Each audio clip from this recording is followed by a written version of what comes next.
quick little update in the shop. We have a couple of PPF projects. We have another Model Y in for some headlight and tail light tinted PPF. So we have some product from STEK. It is called DYNOsmoke. It is one of their darker lines, so we're gonna be doing that and applying it here. But more than that, we've also been working on guys like this. So this is all the plastics for a 2022 Yamaha R1M, guys. And you guys can see that it's been fully PPF'd, every single part. This makes it a little bit harder when the customer brings it off the bike like this, because unfortunately you don't have basically any anchor for you to pull and stretch and conform the film. So unfortunately for this, getting rid of the fingers, and you got to get really creative, and it does test your install abilities, guys. Okay guys, so let's go ahead and get started with the process of installing STEK DYNOsmoke onto these lights. We're going to be putting it onto the fog lights as well as the headlights, and we're also going to be taking care of the fog lights here, guys. All right guys, so we had Sienna finish up this front one right here. You guys can see just the level of shade that it has.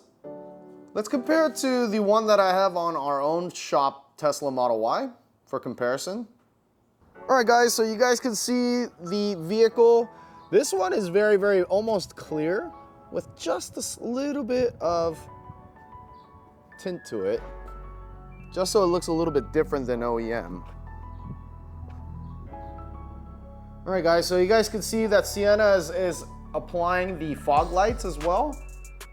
I think it really sets this gray color off, so it'll definitely make it more distinct. You'll be able to tell it apart from all the other grays in the parking lot. But this is actually, I believe, a standard color now for everyone. So I think this being a standard color, we're gonna be seeing just as many grays as we have been seeing white Teslas. So stay tuned for that. All right guys, so Sienna is actually using gel a lot these days. Like maybe we could ask her the reasons why. What's the reasons for using gel, Sienna?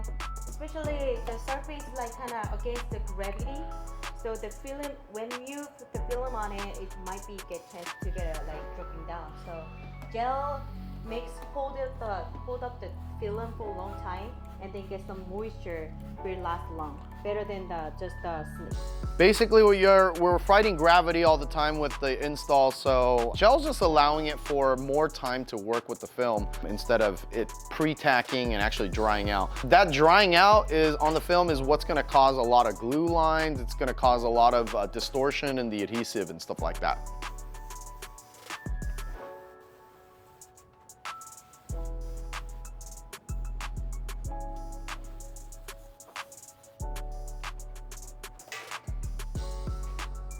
All right, guys, so we had a little bit of an interesting thing. Can you guys know the difference?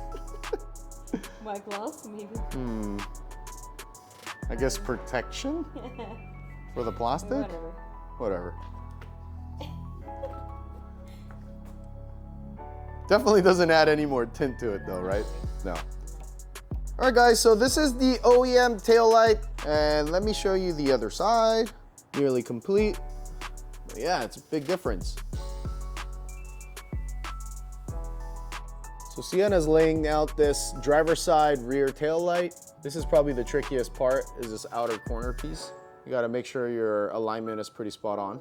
And if you guys are not good at solving puzzles, I don't think PPF is gonna be for you. I mean the template PPF. Yeah, because when you're doing templates, guys, it is just like a crazy jigsaw puzzle that you have to figure out. And it's based on the body lines of the car. So, I mean, mad respect to all the PPF installers out there. I mean, you guys know exactly what I'm talking about, especially when you're pulling this out right out of the plotter and it hasn't been weeded out. There's been instances where we've probably pulled on the film that wasn't supposed to be pulled on, so. All right, guys, so here is the driver's side all wrapped up. And in comparison to the passenger side, which is still left as OEM. All right, guys, so what do you guys think? This looks pretty stealthy, right? This is the STEK DYNOsmoke, one level darker than mine, like I said. But I think with this gray color, it is absolutely perfect. So the really nice thing about STEK PPF on your lights, guys, it is actually designed for the lights and it has very good clarity. So it allows a lot of the visible light to transmit through, which is what you actually want because these are going to be used on what? Your headlights, right? So this will actually prevent it from a lot of the hazing and the fogging that develops from a lot of the UV damage that happens with these plastics. So yeah, if you guys are interested in this type of product, feel free to drop a message and we'll get information back to you guys.